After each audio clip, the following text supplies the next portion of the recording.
It was one of those suffocating summer afternoons where the heat clung to your skin and made the air inside the house feel like it hadn't moved in hours. The sunlight poured in through the windows in hazy streaks, and every fan in the house was spinning at full speed, but it did little to cool the atmosphere. I had just come back home for summer break from university, and for the weekend, it was just me and my dad, Martin. My mom, Karen, had gone out of town to visit her sister for a few days, leaving the two of us alone in the house. At first, it felt kind of nice. Dad. And I had always gotten along. He was warm, calm, and had a dry sense of humor that made me laugh even when I didn't feel like it. We hadn't had time alone like this in a while, and part of me was actually looking forward to it. But there was also a strange sense of anticipation I couldn't quite place, like I was waiting for something, even though I didn't know what. We had lunch together, made small talk about school, work, and random things around the house. But by mid-afternoon, I began to notice something a little different. Dad was acting more playful than usual. Not in a creepy way, at least not at first, but just unusually relaxed, joking more, smiling more. It caught me off guard. "You know what we should do?" he asked suddenly. "Watch a movie. Something classic." "Sure," I replied. "Got anything in mind?" He grinned in that sly, teasing way of his. "How about something a little spicy?" I raised an eyebrow. "Spicy like food spicy, or?" He laughed. "Romantic spicy. Just for fun." I chuckled, thinking he was just joking. "All right, sure." We ended up picking an old romantic drama. One of those slow-burn movies filled with long, lingering stares and lots of emotional tension. At first, I was absorbed in the story, but then I started noticing something. The way Dad kept glancing at me during the steamy scenes, not outright staring, but definitely looking, and not like a joke anymore. My heart started to beat faster. I told myself I was imagining it, but the awareness didn't go away. I felt every inch of the couch between us, every little movement he made. I tried to ignore it, tried to focus on the movie, but the tension in the room grew thicker with every passing minute. Then came the knock at the door.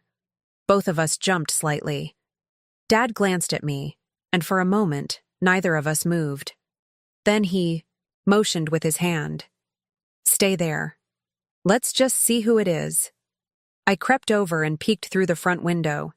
It was only Mrs. Evelyn, our neighbor from across the street, holding a basket in her arms. I felt my shoulders drop with relief. I opened the door. "Hi, sweetie," she greeted cheerfully. "Baked too many cookies again. Thought I'd bring some over." "Oh, thank you." I smiled. "That's so sweet of you." Dad appeared behind me, voice overly cheerful. "Evelyn, you always know just what we need." She chatted with us briefly before heading home, and once she was gone, the air in the house felt different. Again, he sat back on the couch, but I could feel his eyes on me. "Lily," he said, voice softer now. "Do you ever wonder what it would be? Like, if it were just us?" I turned to him slowly. "What do you mean?" He paused, searching my face. "I mean, if your mom wasn't here, just you and me." My breath caught. "That's kind of a weird question." "I know," he said quickly. "I know it sounds wrong, but I don't know. I've been feeling things I shouldn't." I didn't know what to say. Part of me wanted to run from the room, but another part of me, the part that had noticed his glances, that had felt the strange thrill in the air, froze. Before either of us could say another word, my phone buzzed. It was a message from Mom. "Hey, change of plans, heading back early. Be home in a few hours." I showed it to Dad, and his face immediately changed. "We need to just act normal," he said, standing up fast. "Okay." I nodded numbly. The moment was gone, but it had happened, and it was hanging there in the space between us like something unfinished. When Mom walked through the door later that afternoon, smiling and cheerful, everything looked normal. But inside, nothing felt the same. She asked, "So what did you two do while I was gone?" "Just watched a movie," Dad replied, his voice calm. Too calm. I laughed nervously. "Yeah, something dramatic." She smiled and moved on, completely unaware of the tension she had just walked into. But I felt it, and I knew he felt it too. That night, as I lay in bed staring at the ceiling, I kept thinking, back to that moment. His words, his eyes, my own reaction. Something had changed, and I wasn't sure we could ever go back. The days that followed passed in a strange haze, the kind where everything looked normal on the surface but felt different beneath. The summer, heat lingered, pressing against the windows just as heavily as the silence that had settled between my father and me. We didn't talk about what had happened. Not directly. Not at all, really. But it was there. In the way he avoided lingering too long in the same room, in the glances that came too quickly and looked away even faster, in the way I felt my pulse quicken whenever we passed each other in the hallway. It was like walking through a house filled with invisible wires. Every step felt like it could trip something. Mom, thankfully, didn't seem to notice anything was off. She was back to her usual self, chatty, affectionate, busy planning dinners and asking about my classes. And I did my best to play along, to laugh at the right moments and nod when I was supposed to. But it all felt like acting, because deep down, something had shifted, something no one else could see. One night, a few days after Mom returned, we were all sitting together in the living room watching TV. Some sitcom was playing, and the room was filled with easy laughter, at least from her. I was curled up on one end of the couch, and Dad was sitting on the other. At one point, during a lull in conversation, I felt his eyes on me. When I looked over, our gazes met.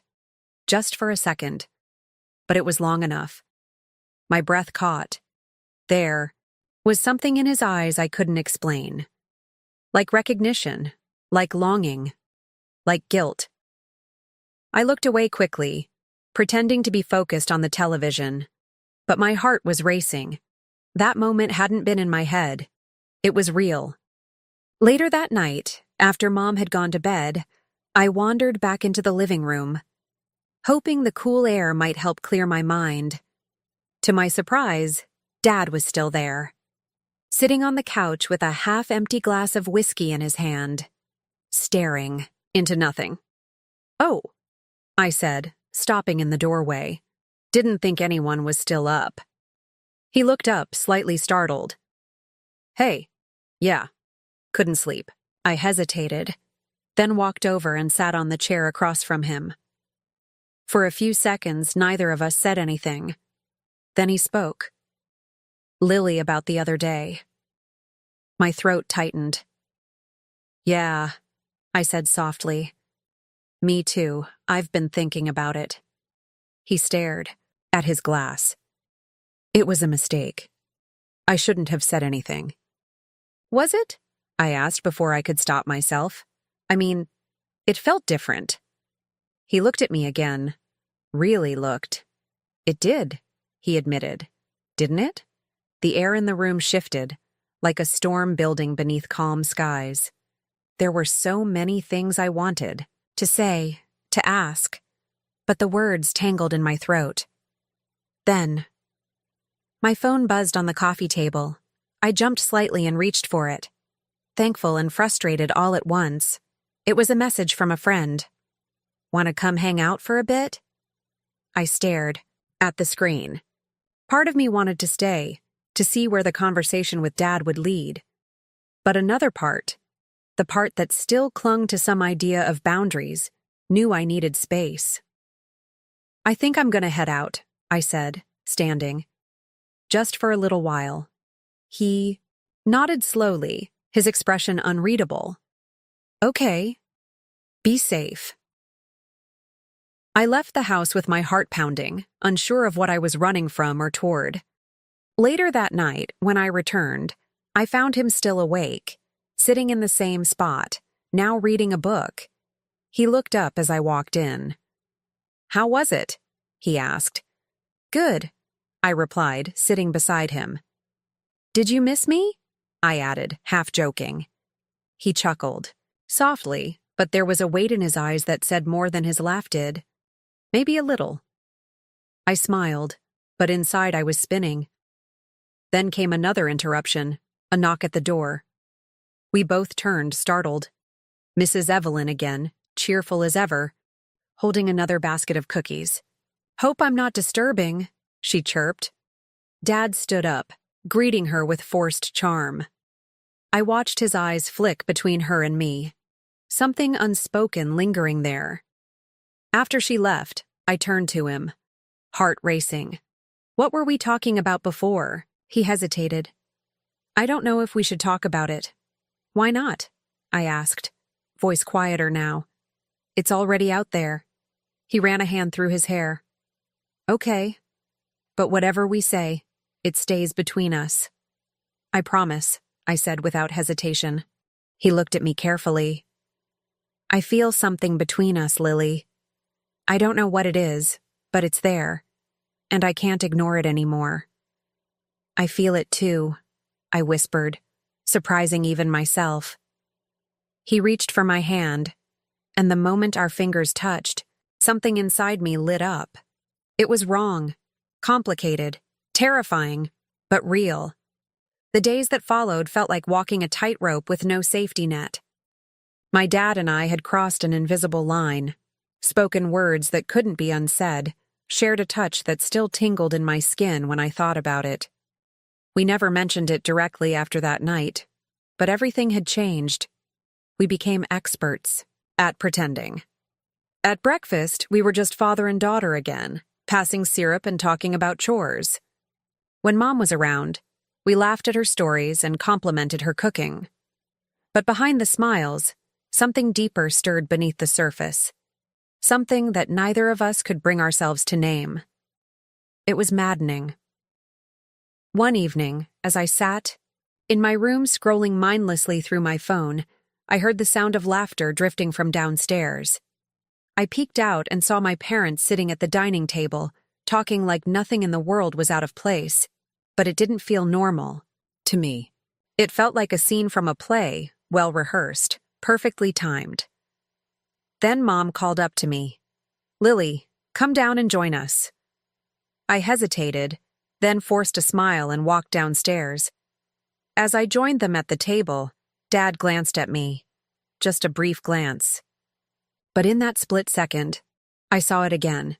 That spark, that unspoken understanding that only we shared. We played a board game that evening, something simple and nostalgic. Mom laughed easily, sipping her wine. Dad was animated, more so than usual.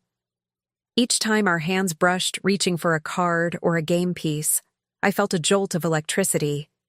He looked at me like he remembered everything we had said, everything we hadn't. That night, after Mom went to bed, I wandered into the living room hoping to clear my head. But there he was again on the couch with another glass of whiskey in hand. He looked up. Couldn't sleep. I shook my head. "You?" "Same."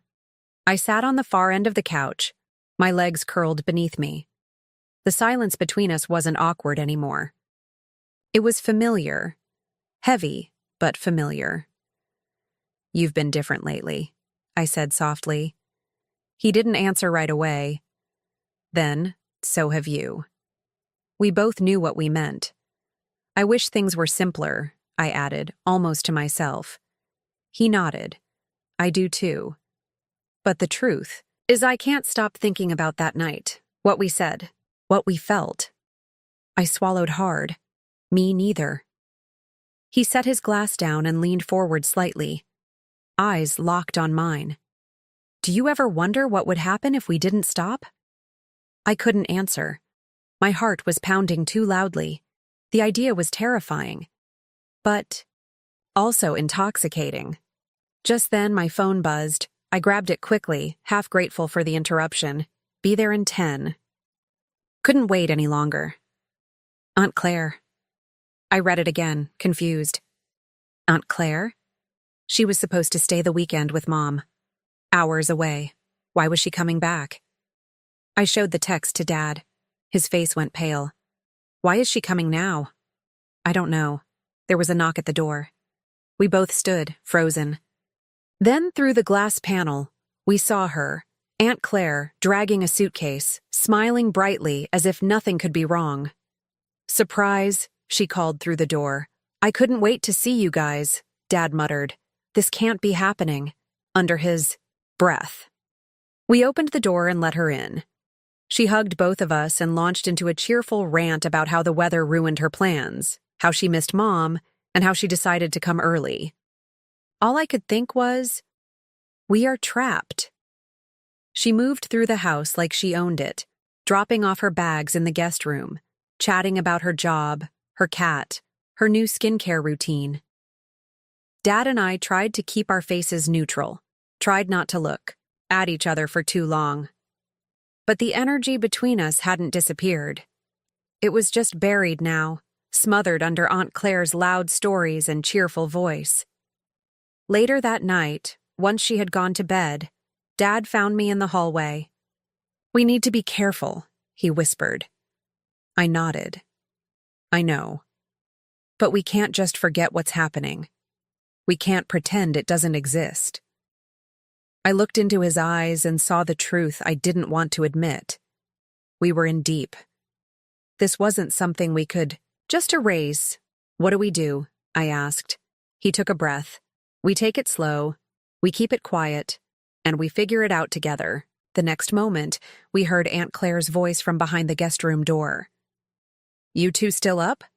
We jumped apart like kids caught sneaking out. Just chatting. Dad called back.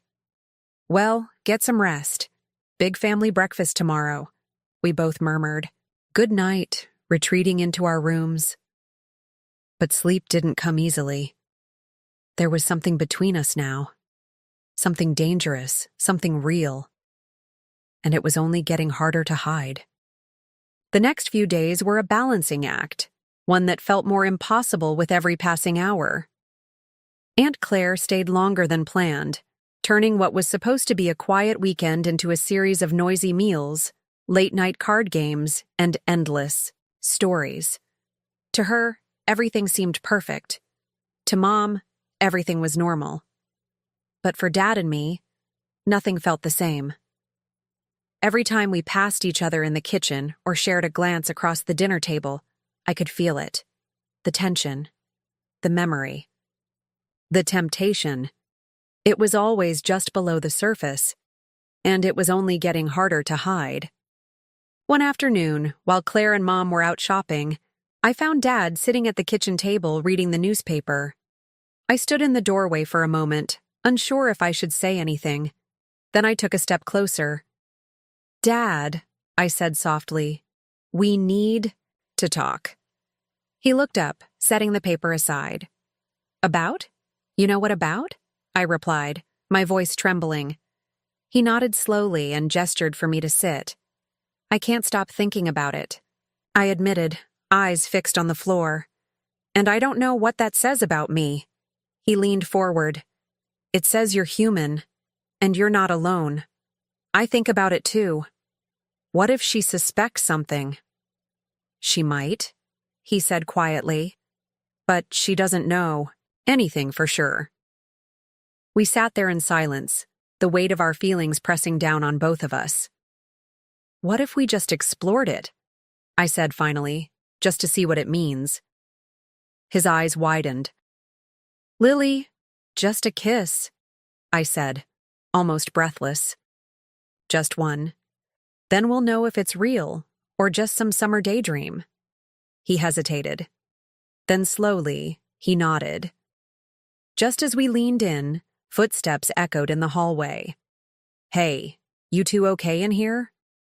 And Claire's voice called out, cheerful but close. We jumped apart. Yeah, I said, my voice higher than usual. Just talking. She poked her head into the room with a grin. Well, we're doing movie night again. You better not bail. Wouldn't dream of it, Dad said quickly. She smiled and walked off. but the moment between us had shattered.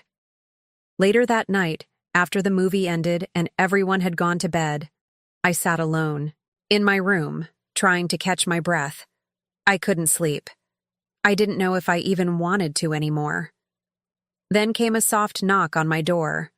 I opened it to find Dad standing there, looking conflicted but determined. "Can we talk?" he asked. I nodded and let him in. We sat on the edge of the bed, the room dimly lit. The silence between us louder than ever. "I know this is wrong," he said, voice low. "But I can't keep pretending it's not there." "Neither can I replied. "But we can't keep hiding." Claire almost walked in on us. Mom could be next. He took my hand in his. "Then maybe we stop hiding." I froze. "You mean tell her? She deserves to know. If we're going to do this, whatever this is, it can't be a secret forever." My throat felt tight. It could ruin everything. "I know," he said, "but we already crossed the line. Now, we have to decide who are going to be on the other side of it." I nodded, slowly, my heart racing. The next morning after breakfast, we asked Claire to give us a moment alone with Mom. She looked surprised but didn't question it. Mom sat on the couch, looking curious. "Is everything okay, Dad?" And I sat across from her. He reached over and took my hand, gently but firmly. "There's something we need to tell you," he said. Mom's smile faltered. "What is it?" I could barely speak. My voice cracked as I whispered, "We have feelings for each other. Not the way we're supposed to." The silence that followed was absolute. Mom stared at us, her eyes wide with disbelief. Then slowly she stood. "I never thought I'd hear this," she said, quietly. "From you. From either of you." "I'm sorry," Dad said, standing. "We never meant to hurt you. But it happened." Tears welled in her eyes. "I need time," she said. "Time to think, to breathe." She walked away without another word, leaving us sitting in the living room, our hearts pounding, our lives forever changed. We had done it. The secret was no longer a secret. Now, all we could do was wait and see what came next. Thank you for listening to this episode's story. Don't forget to subscribe and check out more content to discover the many fascinating shades of life.